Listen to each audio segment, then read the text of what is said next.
Interior Secretary Ryan Zinke today will decide the fate of several national monument areas. Federal protection for places like Utah's Bears Ears or California's giant Sequoia Monument could be rolled back or eliminated. The issue is part of a larger debate going on about the future of public land under the Trump administration.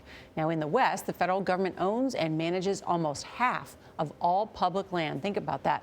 Public land in the whole country totals about 640 million acres. Some people want the government to let go of that land.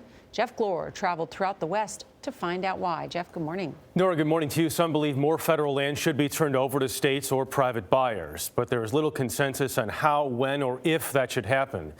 In January, Utah Republican Congressman Jason Chaffetz introduced a bill calling for the sale of 3.3 million acres of federal land in 10 western states. Backlash from a wide coalition of conservationists, hunters, and ranchers killed the bill, but not the debate. In northern Idaho, on land that seems destined to slide into a picture frame, ranchers herd cattle, surrounded by storms and sagebrush. This unit is a summer range. This is ground that Jim Hagenbarth's family has managed since the late 1800s, much of it federal. There's millions of federal land here. We used to work with the federal land agencies hand in hand, and we're a wonderful team, getting a lot of things done. The federal government still owns nearly 62% of the land in Idaho, just over 63% in Utah, and about 80% in Nevada. We're violating the American promise and we're reaping the consequences. In Utah, the legislature has been very clear. But today, a fervent group of advocates and conservatives, including Utah State Representative Ken Ivory, say the status quo should change. Is the federal government doing a bad job managing the land in Utah? Yeah, it's terrible because they're treating the land like it's a museum, right? That lock it up, hands off, don't touch. It makes no sense to have a distant, unaccountable, non-transparent bureaucracy do a one-size-fits-all, hands-off, don't-touch management policy.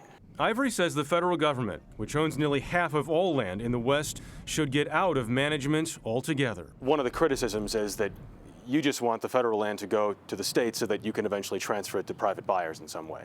Yeah, I mean, the people that want to hyperbolize and scare people, that's where they go.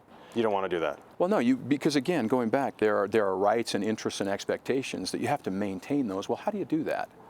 Do you do that from a federal bureaucrat that's unelected that doesn't care? Or do you have county commissioners with local land use plans preserve and maintain those rights and interests? Well, that's what we're looking for. Pat Kearney represents the Greater Yellowstone Coalition, one of the groups that believes dicing up federal land could eliminate access for the vast majority of Americans, since states or private owners would not carry the same obligations. Why do you think it's so important for public lands to stay public? Well, we all use these lands to hunt, to fish, to camp, and it's a big part of teaching our kids our outdoor heritage. The folks who advocate for this say it can be managed even better on an even more local level, that the state can do a better job than the federal government. I think they're blowing smoke. It's an issue for now where many conservationists and ranchers have found common ground. A lot of people might be surprised that a big rancher like you would say, let the federal land keep everything, don't leave that stuff alone. Let's manage it. I'm saying let's manage the federal land so it has a healthy social, economic, and ecological structure. States haven't got the budget to manage this. There are millions of acres out here. That's a daydream. And this ground belongs to Mother Nature. That rock right there is going to be there in 10 million years, long after we're gone. Hagenbarth says that state control would result in higher costs, not lower.